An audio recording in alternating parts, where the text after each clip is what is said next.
ধলাই জেলার এক পুলিশ কনস্টেবলের বাড়ি থেকে বিপুল পরিমাণ নগদ অর্থ উদ্ধারের ঘটনায় রাজ্য জুড়ে ব্যাপক চাঞ্চল্যের সৃষ্টি হয়েছে। ঘটনাকে কেন্দ্র করে নড়েচড়ে বসেছে রাজ্য পুলিশ প্রশাসন।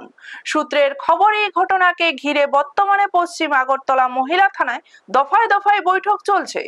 তদন্তের সাথে বেশ কয়েকজনকে আটক করে জিজ্ঞাসাবাদ করা হচ্ছে বলেও জানা গেছে। পুলিশ সূত্রের খবর, কনস্টেবলের স্ত্রী আর্থিক লেনদেন এবং উদ্ধার হওয়া টাকার উৎস খতিয়ে দেখা হচ্ছে।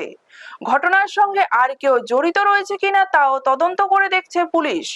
যদিও এখনো পর্যন্ত পুলিশ প্রশাসনের পক্ষ থেকে আনুষ্ঠানিকভাবে বিস্তারিত কিছু জানানো হয়নি, তবে পুরো ঘটনা ঘিরে রাজ্য জুড়ে তীব্র চাঞ্চল্য ছড়িয়েছে।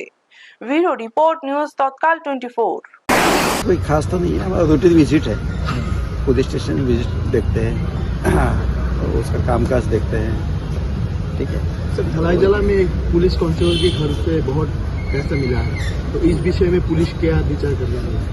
नहीं, अभी एक केस तो रजिस्टर हुआ है, उसका छानबीन चल रहा है, तो ये पैसा तो मिला नहीं है। तो जो मीडिया रिपोर्ट है, जो वीडियो हमारे पास आए, उसका छानबीन चल रहा है।